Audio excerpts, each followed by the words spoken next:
objections to that? If it's okay with Doug, I move we approve the agenda. Second. Motion's been made, second to approve the agenda. All in favor, please say aye. Aye. No nays, okay. I guess everybody's had a chance to look at the minutes from the previous meeting. Is there a revision? No, that's the actual copy that we have to keep on file that you need Oh, to sign. Yeah. Okay, this is for me to Yeah, sign yeah. because I'm not secretary. Yeah. Okay, thank you. All right, I move we approve the minutes as presented. second. Motion's been made and seconded to approve the minutes as presented. All in favor, please say aye. Aye. Opposed? No. Let's move on to business, Mayor. Mayor, welcome, glad to have you here. Thank you, Spencer. Good to Appreciate see it. you. Anything for the, Yep. Jeff and I had a discussion this morning. He's got all good news. okay, great, that's super. Well, thanks for being here. Appreciate it. No other business, let's move right into reports. I do have one question on the property, the incidents. So that column, prior year 2022, is that just for the month of December? Through I did not update the date on that. That should have been through January, put a calendar. Should that have been the Apologies for total that. year for 2022? No, that was in your last packet. That should say through January 22nd Okay, all right. of Thank you. last year and this year. Sorry about that. Okay. That's all. Thank Okay, you. bud. Yep. Let's move on to the reports, and Grant, you're up first. Morning, gentlemen. Morning. I do have an action item this morning, to replace two zero-turn mowers. They are both budgeted items. One of these items is in the water treatment plant budget, one of them's in the underground facilities budget. Both these mowers are showing signs of age. They weren't spec'd originally as industrial or commercial. That has been changed in the spec that will go out if approved, along with some other minor changes, a run flat tire, things like that we're learning from previous purchases that'll keep them on the banks and the hills a little better. At this time, my recommendation is a motion to request bids for two new commercial grade zero-turn mowers.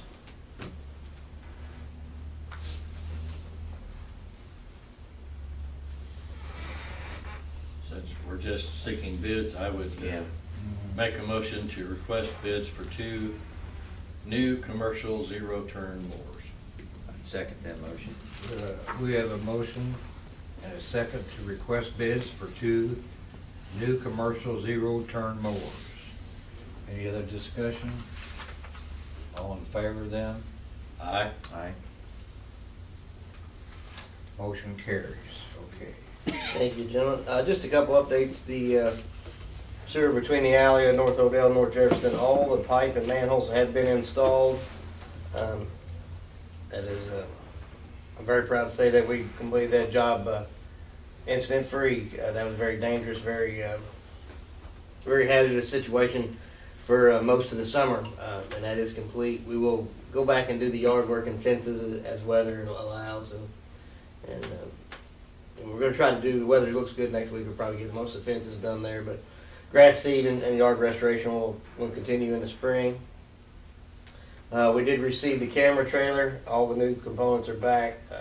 It did not remedy, both cameras worked, but they didn't tilt and pan.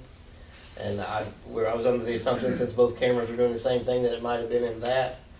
That did not remedy that, so we have sent the actual cameras off for repairs. And we have received the mini excavator back with the new engine. It has a 50-hour break-in, and we'll send it back and they'll service it and make sure everything's kosher there. That did come with a 1-year or 1,000-hour warranty on the new engine. Other than that, that's all I have, unless the board has any questions.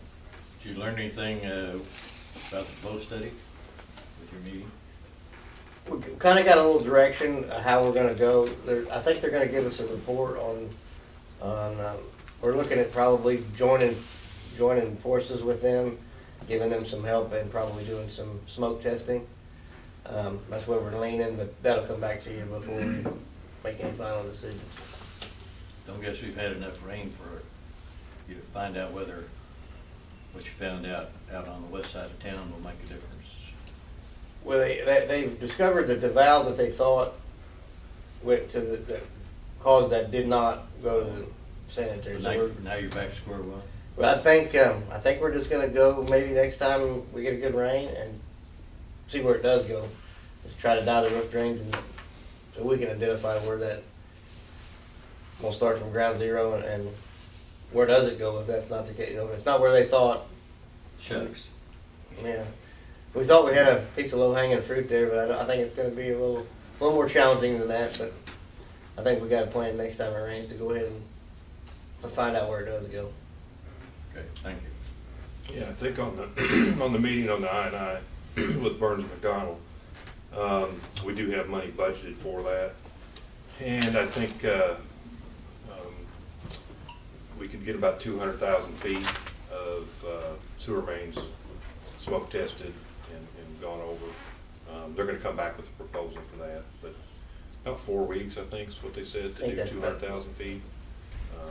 And then there'll be assistance with, notifying people, and this is something they do all the time, so, should have something coming back there, but it'll get a fairly good section of sewer mains tested for us. So I think it'll be a good first step. It'd be nice to find out before we,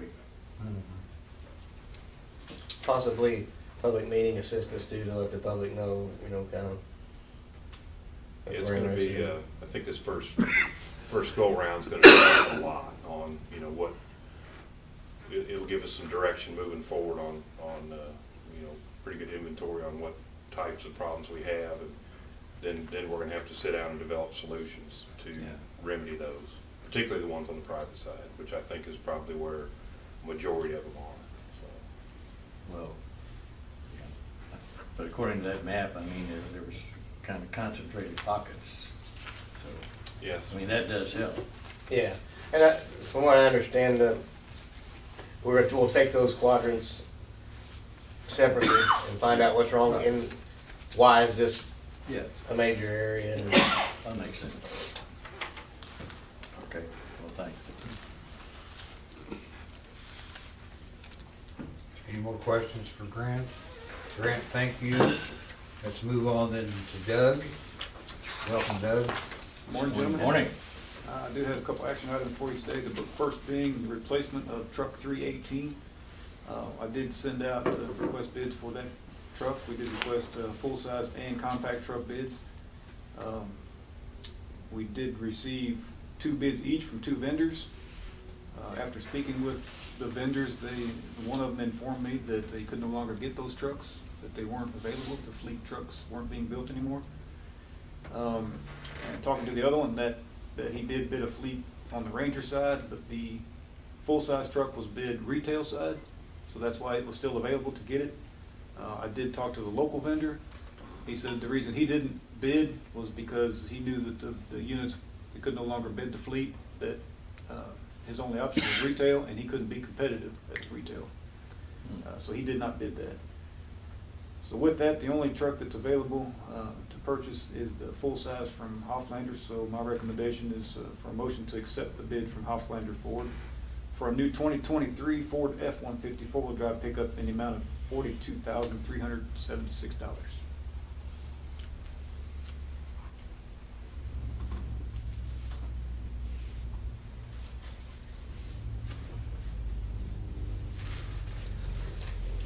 Well, it doesn't sound like it's gonna get any better. Since Doug likes Fords, I move that we accept the bid from Offlander Ford for a new 2023 Ford F-150 four-wheel drive pickup in the amount of $42,376. I guess we can't hold off on this, Doug, is it? I don't know if the situation will change much. Certainly it's your decision if you would want us to hold off. I mean, what's the condition of the existing one? Is it? It still, operates, but how long do you push it off? And Yeah. is that gonna cost you more in the future? Is it gonna change much on options to purchase different vehicles? You know, that's unknown to me, so. My concern is availability. Yeah. You think at some point it's gotta relieve, you know, these availabilities will be easier. I don't know. You know, the demand might slack off. I'll second that motion. We have a motion and a second to accept the bid from Hofflander Ford for our new 2023 Ford F-150 four-wheel drive pickup in the amount of $42,376. Any other comments? Okay, then let's, I'll go ahead and have you vote on it now, okay? Aye. Aye. We have 2 ayes, motion passes. Thank you, gentlemen. The next is the Miami One substation transformer switchgear replacement. We did send out requests for statements of qualifications from engineering firms. We did receive 5 responses. After reviewing those, Jeff and I spoke, and we believe that Toth and Associates will do a good job for us on that project. They've been working for us on other projects. Recently, the relay settings at substation, and I did have a few questions that I was able to call down and talk to the guy that actually wrote the settings, and had some questions. He answered them right there on the phone, and was just a good service provided from them. So I think they'll do a good job for us. Again, this is a budgeted project, so we'll hopefully begin working with them to start working on costs and the scope of work, and bring that back to you at a future meeting. So right now, my recommendation is for a motion to approve Toth and Associates to provide engineering design services for the Miami One substation transformer and switchgear replacement. Steve is aware of this,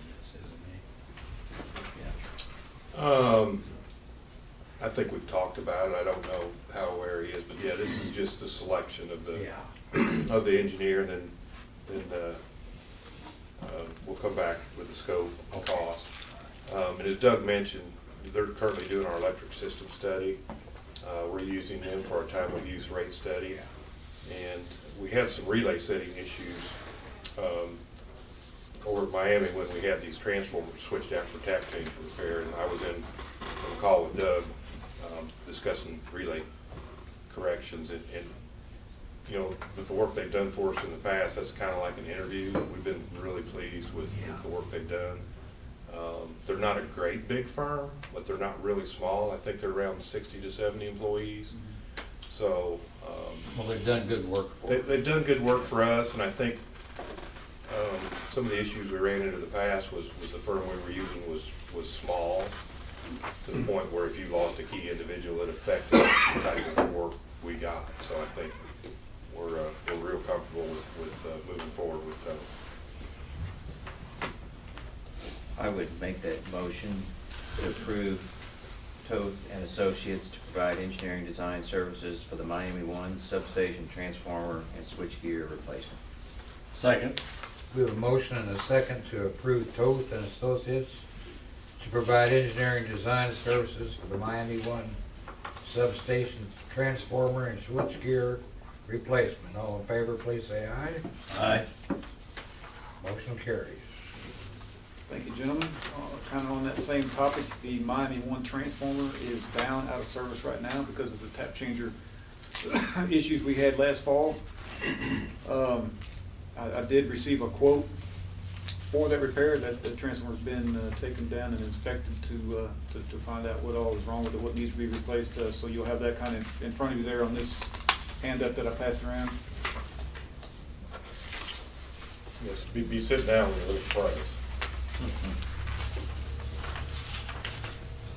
If you look at, I think it's page 6. Just right to it. Yeah, the highlight in yellow there is the, what the estimate is it's gonna take to repair that. And it's broke down there and it's time and material. What's it cost new? Right now, that transformer probably be well over $1 million Okay. and a year out. That transformer's been in service since 1984. We are looking to replace that transformer. After talking to at this point, we don't really have much of a choice. We need to get this transformer fixed. It does have some gasket issues with leaking oil from the main tank to the tap changer tank, so at a minimum, those gaskets have to be replaced. And to do that, they've got to have a substation transformer crew here to pump the oil down in a tanker, to be able to take a big access cover off to remove the lead so they could get the gaskets replaced. Their recommendation is to replace all the gaskets. So they replace the 161 bushing gaskets, the 13 two-side gaskets. Any hole in that transformer will get re-gasketed or re-taped. And then all the testing and everything, that they'll do that after that. So that was my point or idea. If you're that close and you got to pump the transformer down, you might as well go ahead and make it as good as you can make it.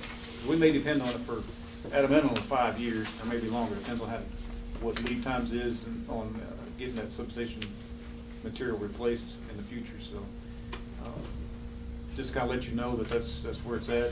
I don't know do we need board consensus on this? Yeah, this is kind of an emergency. I mean, we would really like to have this unit back by summer for certain. So, and as Doug mentioned, this is time and materials estimate, and they estimated on the high side. And I think they even admitted that. Yeah, they're estimating 2 weeks. More likely, if they don't run into any problems, the guy mentioned to me that they could be in and out in 6 days. So, which would cut your labor almost in half. So you'd be, in probably $20,000 range. But I mean, it's just a critical piece of equipment. I do agree with Doug. I mean, if you're gonna, while we don't have leaks on the radiator gaskets and bushing gaskets and all that, you're gonna have that transformer in the condition that replacing those isn't gonna take much. I think there's 6,000 gallons of oil they'll have to take out. They have to heat that oil, put it back in, pull vacuum. I mean, it's pretty lengthy process. And the tap changers, I think there's $30,000 worth of tap changer parts. $30,000 worth of parts. You guys saw those pictures here at last meeting where the contacts were burned up. So I think a consensus would be fine. It's like I say, it's kind of an emergency. And I think there's only 2 or 3 people certified to work on this unit. Is that correct, Doug? great. It's it's a 1984 unit, and it's been a good transformer. It has endured a pretty good fall at one point, so, but you don't run things till they fail. You gotta kind of plan for that. Hopefully this will get us through the replacement process, which again could take 4 or 5 years. I think Southeast Substation right now, we're on year number 5 on that project, and that transformer is still not in service. So. So we just need a consensus? Yeah, I think a consensus for the board to move forward. I support it. I'm in Got favor. you, don't we? Yeah. Let's do it right while we're doing it. All right, thank you, Jim. Thank you, Doug. Moving forward with the Miami 2 transformer tap changer repair, we did get that transformer tap changer repaired back in November. That thing again went into lockout. We had to have a technician come in a second time, and one of the new vacuum interrupters that was installed, as you see in the picture there, it was bent. That bottom piece there with that little white collar around it, that's the interrupter itself. So where it connects to the linkage there, it was loose somehow. It got loose from the factory and was bent, and that's why it went into lockout. So we had to have another technician come in and repair that. They're evaluating why it was loose and why it bent. I don't have a report on that yet. But that part right there is one unit that comes from the factory preset, put together in a jig. That's nothing that we adjust here, that the technician on site would have adjusted. He basically installs that thing, mounts it in, makes the connections on the leads, and puts it in service. So hopefully I'll be hearing back from them soon on a report of why it failed. So, and evidently that whoever built that, there's a stamp on there that they know who built that. They're going to have some conversations on with them of why it's in this condition. So, So I'll bring the report back to you on that when I get it. Other than that, I don't have anything else to add. I think just adding on to that, I think there's some hope we could get some relief on the replacement because it was bad from the factory. We had to pay labor and parts to have them come back and do it again. So there'll be some discussions there on, well, you know, it was really, the cost and everything that we incurred was not our fault. It was basically a manufacturer's issue. So we'll hopefully be able to, and I don't know what did that end up costing, Doug? I don't have a bill on it yet. And then bill yet, but it's, maybe we won't get one. Right, It'd be the so best let's say thing. if they figure out that it's their fault, we may not get one, so. Just kind of wanted to add a little bit there. Any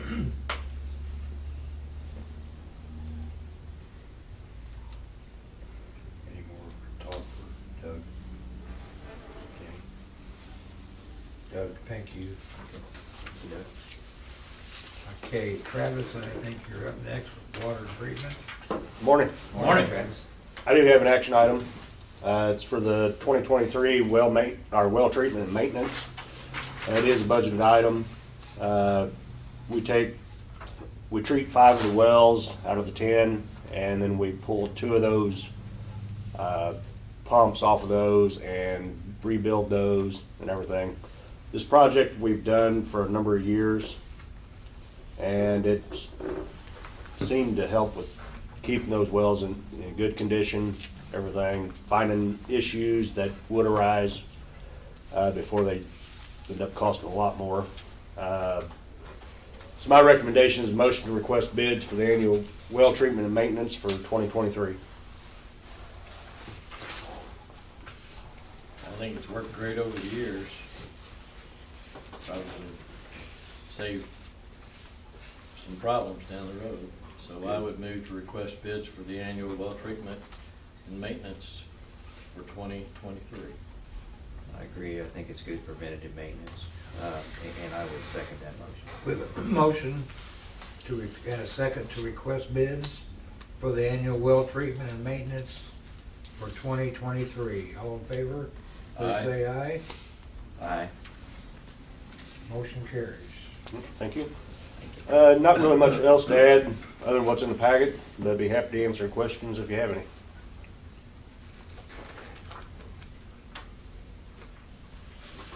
Had the tour with Burns McDonald, did they ask questions? Oh, yeah, they Lot of asked them? a lot of questions, took a lot of pictures, and they pretty well looked at about everything that was there, so.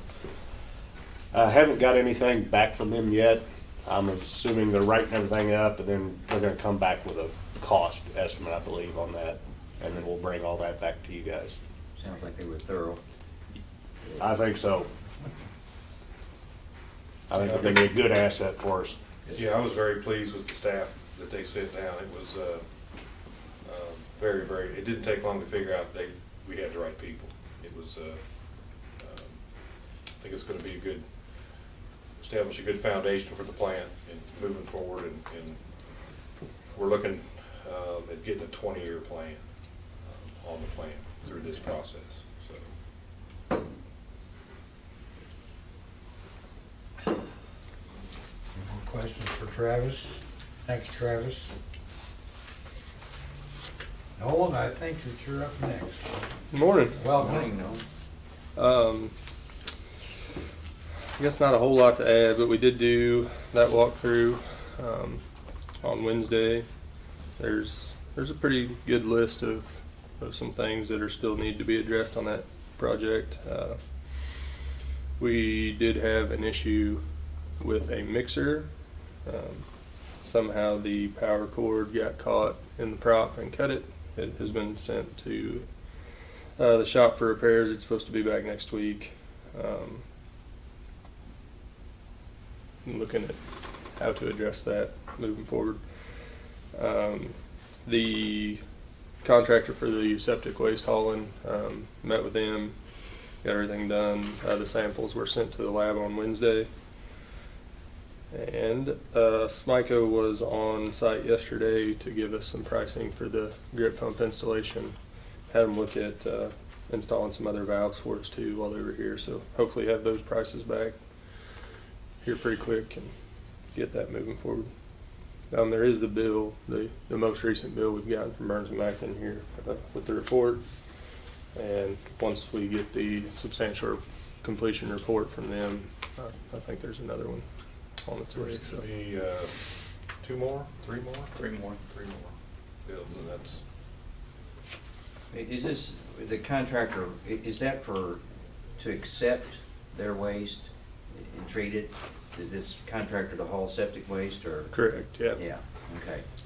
It's a local company that I guess decided they wanted to try this. So we, like I say, it really depends on how the samples come back. You know, we didn't want to, I guess, kind of start accepting things and it adversely affect us. So, but Is the intention, is it a one-time or is it a continuous? continuous. sounds like it's continuous. continuous. Yeah, so you get your first sample, so you'll take an annual sample, which sets your baseline, and then you'll sample each load. But the baseline is the initial sample is a broad sample that looks for metals, and I think after that, we're just doing TSS and BODs. Yeah, it'll still be, we'll use the same numbers as we do for the industrial permitting. If there's, BOD over 350 or TSS over 350, there will be surcharges. We have a set fee, an administrative fee for each load that's brought in, but, yeah. Yeah, they pay for the initial testing, and then, and then all testing after that. $40 per 1,000 gallons plus a $25 admin fee. So we're covering all our costs to do this. So. And it's just for domestic waste. It's just for septic tanks and nothing else. So. Okay. No industrial or anything? No. They had to fill out a survey and attest that all they would be bringing was domestic waste. And there's penalties for them that are not good if they would violate that, so. I think in their survey, they indicated that 2 to 8 loads a week. I mean, 8 would be the most they thought they would ever bring, and 2 may be the minimum, but I guess 0 to 8 loads is what, A 0 to 8 loads a week is what Okay. we're kind of looking at this Okay. point. Just curious, is there a reason that the cord got caught in the propeller in the mixer? I mean, was it not positioned right or too long? So Not down. those leads there's probably about 7 extra feet of lead on all those. I mean, that's, I guess, just kind of a standard length for those. It was actually coiled, the excess was coiled and tightened up, but something failed and that dropped, and it pulled that and the lifting cable out into the prop. Kevin said when they pulled it out yesterday, there didn't seem to be any structural damage to the mixer other than That's it good. had cut the power cord and scratched a little bit of paint, so that'll be addressed once it's back to Yeah, the they're gonna shop. evaluate that.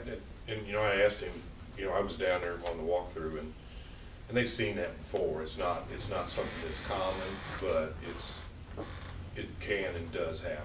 So they're going to, get with, I think is it Wireline that provides that too? Yes. And just, cause they're just using wire ties. There's a bracket that comes up off that. Using wire ties, were all the wire ties still intact or? No, I think that, I'm not They may have 100% sure. Cut the cable, it probably broke the, Right. so they're gonna reevaluate how that cable's secured and how it's brought up, so. Those mixers we looked at out there? If it's happened before, it seems like it come with a better fix. Yeah, But Yeah, I don't know if it's just related to how that one particular unit was installed, or, because, mixers are in there, 8, 10. 10, you got 10 mixers. But anyway, it's, pretty confident they'll find a solution for us.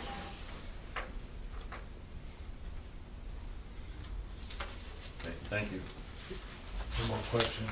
Nolan? Thank you, Nolan. Thank you. Okay, Jared Motor, Electric Production. Welcome, Jared. Morning, gentlemen. Morning. Do have an update on the breakers for the genset units. Unit 7's breaker was returned Tuesday, and the electricians have switched Unit 9's out with that one. And Independent Electric is supposed to be back maybe today to pick up Unit 9's. Once they're finished with that one, all 3 of those will be finished. Also have an update on the circ water pumps from units 10 and 11. I did get a quote on the first one Tuesday for $26,184. We budgeted $80,000 for all 4 of those. He was hoping to have me the bid for the second one by the end of this week. As of this morning, I hadn't seen that one yet, so I don't have that one yet. But $26,184 was the price of the first one. They are replacing the entire wet end assembly due to corrosion. And they're saying an 11 to 13 week lead time. So And there's 4. there's 4 of them. Okay, so that'll, if that trend continues, that'll exceed that 80,000. Yeah. I don't know if it'll make any difference or not, but I do know that this first one was the worst of the 4. So I don't know if the other ones will come in a little less or if they'll be close to the same. But Yeah, we just wanted to make you aware, Jared and I discussed, and we thought, well, we don't know that we're gonna see, there's a chance we will, but we just want to kind of let you guys know up front what things are looking like. So there's a possibility they could come in at a little bit lower. it's possible. Possible. Like I said, I do know this first one Was the worst was one. the worst of the 4.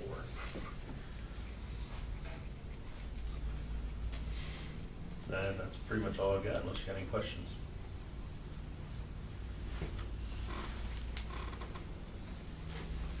Nothing more? Jared, thank you. Jim, I think you're up next with IT and broadband. Morning. Morning. A few updates. We did finish up the 200th area and moved out west. Hemlock is their smallest area. We pulled the fiber in that this week, so we're done pulling fiber. We still have to splice there. We've started in Shackelford. Shackelford's the biggest area, so we're about 10% done pulling fiber there. We'll probably be there for 6 weeks or more, depending on the weather. We're kind of at a slowdown right now for burying installs because of the ground being frozen, but hopefully I'll get a little bit of a thaw this weekend and be able to bury some more next week. But that's about all I've got, unless you got some questions. Anything? I guess, I saw in the disbursements, there was like $58,000. Is that fiber or conduit? I'm not sure what. It's fiber. Was it fiber? It's fiber. Okay. Okay. That's phonics. Yeah. All right. Thank you. Jim, thank you. Thank you. Megan, I believe you're up next. Welcome, Megan. Morning. Morning.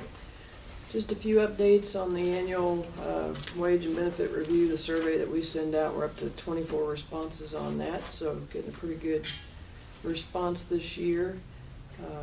On vacancies, we are getting some of those filled. And underground, the general maintenance meter reader openings, Austin Shaver and Brandon Wythe both started this week. And the third and final there is nearly complete with pre-employment screening. We've also got an offer out on the fiber optic tech, and that individual is nearly complete with pre-employment screening as well. So hopefully we'll have those filled soon. Also do just want to mention, as of the 10th of January, underground facilities had worked 1 year with no recordable injuries, and we have got the 2022 incident review in your packet for you. I won't go into a lot of detail about that, but just wanted to make a few comments on that. The first page of that review, you can see that 4 out of the last 5 years we've had a very low number of recordable injury incidents, so we're really pleased with the improvement that we have seen there. Just gotta keep that going. On page 2 there's some incident rate comparisons between us and some industry benchmarks that we'd like to look at. Again, 4 out of the last 5 years, we've been better than the average of those benchmarks. Page 3 there looks at our DART incident rates, which that's your recordable injuries that resulted in days away from work or light duty, basically. So that's an indicator of severity. Got some good numbers there during these last 5 years as well. And then the next couple pages kind of dive into what types of injuries we see and the causes of those. I won't dive real deep into that with you all unless you've got questions about it. Bottom line, whether you're looking at the last 10 years or the last 5 years, our top 3 injuries are sprains and strains, lacerations, and fractures. So we look into the causes of those and try to make those a point of emphasis and address those. And I think we see again that our numbers are trending down, so we're making some good strides there. Last few pages finish up on some property damage data. You just look at the overall total number of property damage incidents in 2022. Looks like we trended up, but of those 20 incidents, 10 of those were damage to phone lines or phone drops. And most of those were on the sewer main replacement project in the alley that Grant mentioned. So we're really pleased on the property damage incident side too. I think everybody is aware that underground facilities staff successfully navigated a really challenging work environment over there. So we're just really pleased with that. And also want to point out on page 8 of that, we like to kind of look at some of the recurring issues that have contributed to our property damage incidents. And in 2022, we've for the last several years been putting a lot of emphasis on incidents that occurred while operating vehicles or equipment. You see that number dropped to 5. But again, I think that's a little bit deceptive and doesn't tell the whole story, because of that 5, 2 incidents were the dump truck that laid over, and then a second incident where it attempted to lay over on us again. And 2 of those incidents were aged windows on backhoes that busted when they were attempting to close them or traveling. So really good year on that side of things as well. I just want to commend everybody for a job well done. Keep things headed in that direction. And a side benefit to that, we did get our work comp renewal. I know you all were aware that our EMR April 1st is dropping from 1.09 to 0.83. And now that we've got our renewal, we can see that in addition to dropping the EMR, that improved safety performance, our carrier also lowered our premium rates. So all total, we got about $60,000 savings from that. So, Yay. yep. Great. Secondary to everybody going home healthy, but still positive. Yeah, this is very good. Good work. I am curious on sprains and strains. Do we look kind of at specific, maybe the body part or what body parts? Yeah, we have done a lot of that, and Okay. we've been able to really reduce those numbers. But yes, we do some pretty deep dives into what we're hurting and how we're hurting it, and yeah, so we can try to Where address is the those. most predominant? During that 10-year period, I believe it's shoulders has been, Okay. yeah. And the falls, slips, and trips is the #1 contributor to sprains and strains. So knees are right up there too. Kinda as you would expect to see. Yeah. That's a very good report, thank you. Very good report. Thank you, Megan. Thanks. Any other questions for Megan? Thank you, Megan. Tony, I believe you're next. Morning. Morning.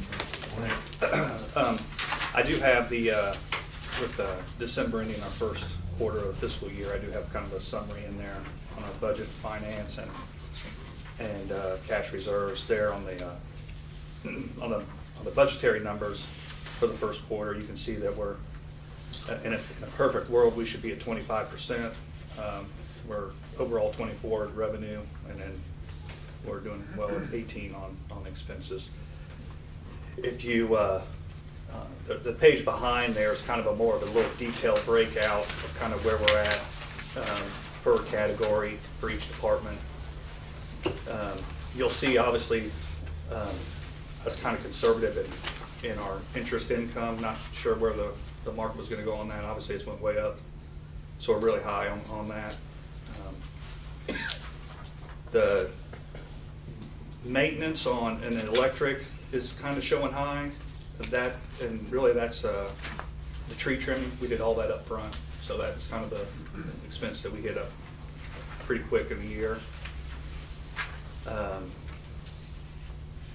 overall, I really didn't see anything that was too alarming. Unless you guys have any questions on any of those, I'd be more than happy to try to give some clarification. I know down there in Nolan's maintenance, it's kind of high a little bit. I think that was on some grit pumps that we had to repair. But overall, this fiscal year, we're budgeted for a $563,000 loss. Right now, we're at a $1.5 million income, but we're still early in the fiscal year. On the cash reserve side, you can kind of see on purpose of this kind of summary was to kind of show where we're at on our operating and our reserves and our total cash. And then there to the right there is our minimum cash reserve limits. And then the difference, black is we're over the limit, or over the minimum, and then the red is we're under the minimum. And then I also showed the maximum for this fiscal year, with the red being below the maximum and the black being above the maximum. Do want to point out that in the electric reserve, or in the electric minimum, you'll see that we're $5 million over the minimum. But in January, we did transfer $2.5 million to electric for broadband 2 grant, and we also have $2.4 million still out for burns. So that's going to put us right at pretty 100,000 over the minimum. Don't know if you guys have any other question. Oh, I did. I am looking at the natural gas. Natural gas still owes electric $4.3 million, so I'm thinking I'm going to transfer to help offset some of the costs that we're seeing on the electric side. $750,000 to $800,000. I'm going to transfer over to electric, so that's going to get that natural gas reserve kind of right there at the minimum, and then it's going to kind of help offset the costs we're seeing on the electric side as far as those internal loans. Other than that, not much there to add. We do have, I think, close to $450,000 submitted to USDA for reimbursement, so hopefully we'll be seeing that sooner than later. Which kind of goes into, you know, up there, if you look at broadband, our revenues were only 20%, but 500, so close to 600,000, that's grant money that we just haven't gotten yet, so that will go up through the year as we get these reimbursements back. So. Yeah, I think they dropped the ball a little bit on the first submissions for reimbursement, and those took some time, so we're hoping that will. The process is slow, so I'm hoping it'll speed up, so. The reimbursement. Yeah. First round, we're not too worried, but, you know, when we get in that second round, it's gonna, we don't wanna be waiting too long. So, More questions for Tony again? Tony, thank you. Jeff, I believe you next. Oh, let me flip back here and see. Here. Good morning, gentlemen. Morning. I do have one action item this morning. It was a change to National Electric Safety Code. I think I'd mentioned that in the past. I went to the MPUA at a conference and some training down there,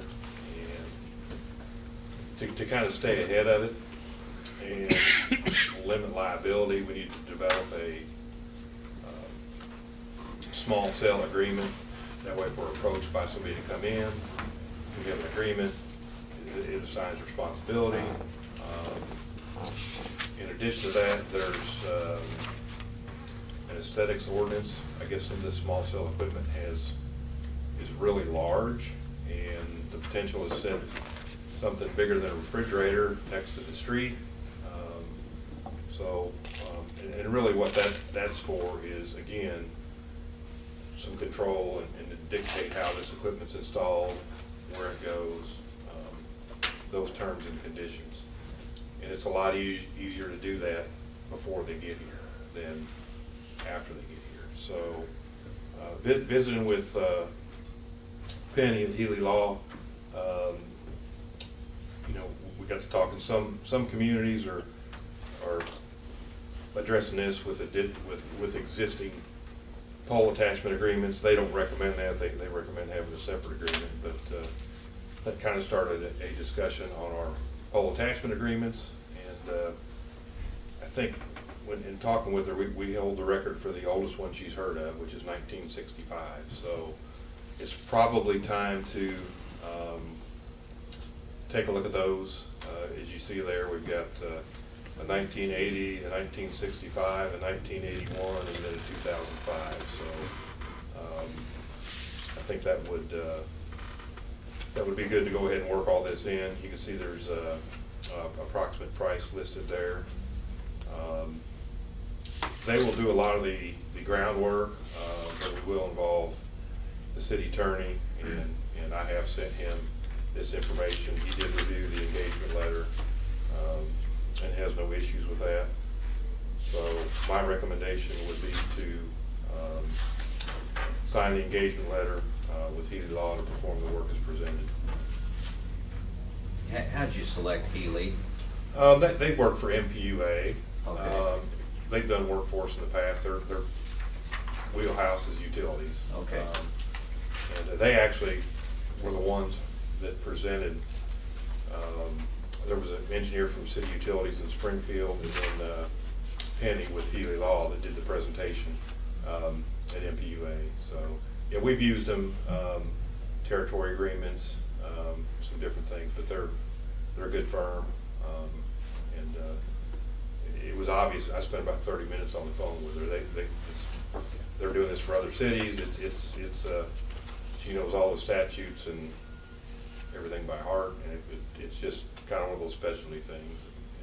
In this new agreement, would it cancel these previous ones, or would they Correct. still be in effect? Correct. We would. They'd be null Right. and void. And you're supposed to have these in ordinance form. I don't believe any of the agreements we have were put in ordinance. So these new ones moving forward will be ordinances as well. Okay. So, and we'll update the poll. There's calculations that you're not just allowed to charge whatever you want for people to attach to your pole. There's guidelines for that, and they will calculate those rates as well. I think we're pretty far behind on that. It'll cost us in some cases, and in other cases, it'll increase our revenue. You know, there's some companies the pole attachment is in their favor, and others where it's in our favor. But those need to be brought up to current values as well. I would no more discussion, I'd make that motion to approve the general manager to sign an engagement letter with Healy Law to perform work as presented. Second. We have a motion and a second to approve the general manager to sign an engagement letter with Healy Law to perform work as presented. All in favor? Aye. Motion carries. Thank you, gentlemen. As you can see, I've kind of condensed the peer review down. Not a lot left there. Some of that stuff we're working on. And we'll continue to discuss those items and bring those to you when appropriate. Miscellaneous, a few updates there. We did meet with RTS and the mayor and city administrator on the recycling. We did get coordinated with RTS on curbside pickup. They've been dropping that off at the recycle facility. There was a couple other good things that came out of the meeting. Jared worked with Derek Stanley, who's the Region F director, to maybe find a better marketer for our glass. So we're going to pursue that. I think, would we lose $800 on a load we shipped out? So, I mean, recycling's costs money. But hopefully we can minimize those. Region F also has a contract for electronic waste as well, and there's no cost to us. Region F takes care of that, so that's the path we're going to move forward on recycling electronic waste. I know we talked about getting a contract with our current provider. I don't think there was a cost there to do that, and they didn't have the proper records for disposal. So we know this waste is going where it needs to go, and there's no issues with it going somewhere it shouldn't and that coming back on us. So that was a real positive that came out of that meeting as well. So, On the curbside waste, what did we decide on paper? we're getting all of it. Okay. We're getting mixed paper and cardboard. Okay. So, and when did they start bringing loads? They started Monday. Started Monday. So, yeah, we got the tear weight on the truck and everything coordinated there, and I think it's going pretty good. I visited with Jared this morning about it, and it's moving forward. So, yeah, I think Derek went over and visited the site. I think he showed him the old basin for the cooling tower. We've got plans to, in the budget, to put a roof over that. That may be something that Region F could pay for. It would give us, or assist us with on a grant. That would give us a little bit more storage to help minimize losses. We haven't sold any recycle stuff for the last 2 months because the market's low, but you can only do that for so long if depending on your storage. So there may be an opportunity there. I mean, we're never going to be able to store a lot, but if we have enough storage, we can kind of play the game a little bit and minimize what it does cost us to do that. So, we did have our kickoff meeting on the North Street Pump Station project. I think they're set to mobilize July 1st on that.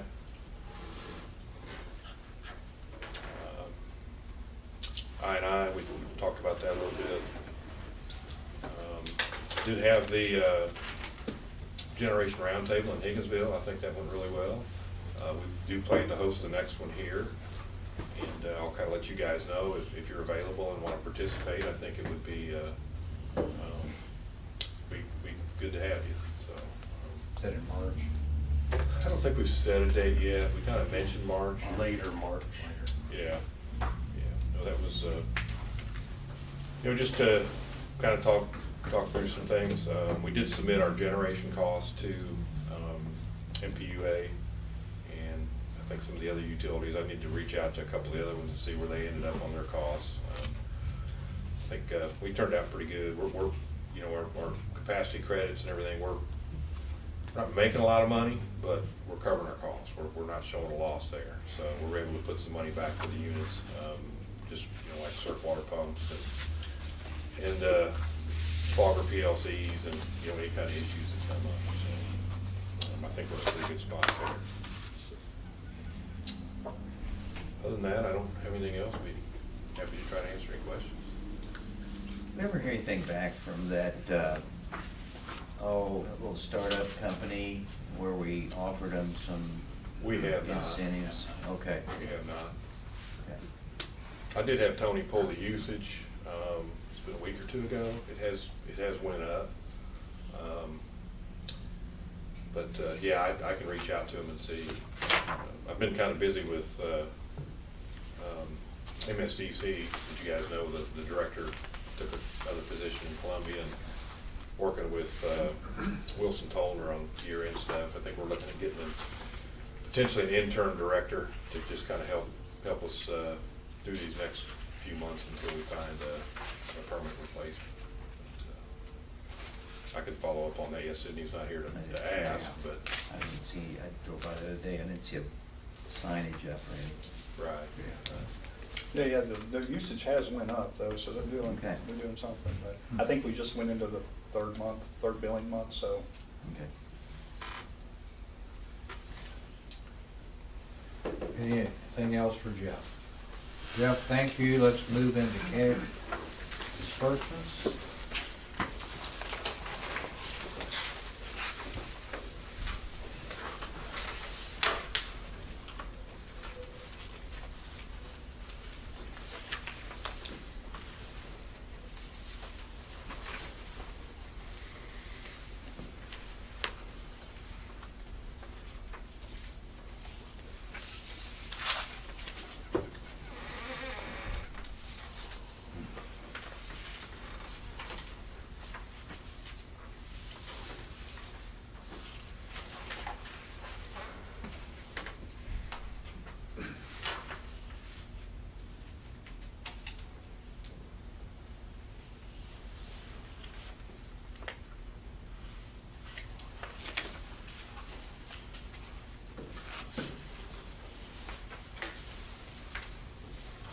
Is that 347, 940, is that purchase power? No, that's What page? City of Marshall. Oh, that's the franchise, we use that quarterly, we send it to the Okay. city. Okay.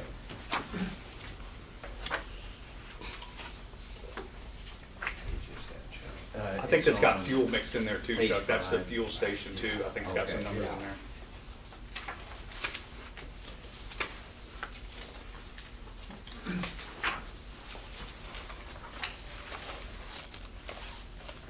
There's no purchase power on this bill, is there? No.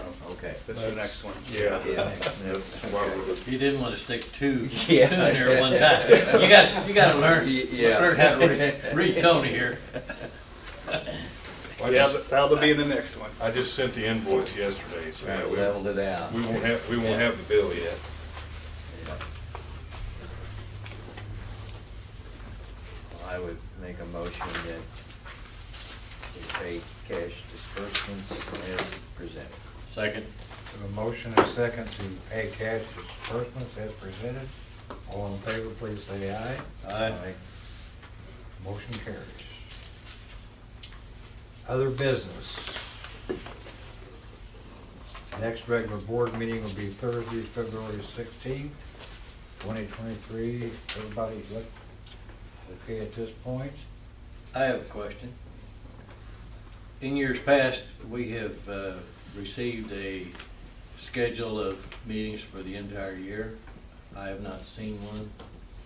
I did that. Oh, I'll here. get you another one. Oh, Yeah. where? This I meeting didn't- schedule? Okay, but yeah, I'll you get you- did, I'll- we got I'll it, get you one. maybe you didn't get a copy of it. Yeah, I'm good for the 16th. All right. I think we need executive session, Jeff, for legal purposes. Is that correct? Correct, for legal. I would entertain a motion to adjourn to executive session for legal purposes then. I move we recess for legal purposes. Second. Ken Bryant, yes. Chuck Hines, yes. Spencer Trickey, yes. Okay, and My concern about vehicles is, since I guess they're doing away with state contracts,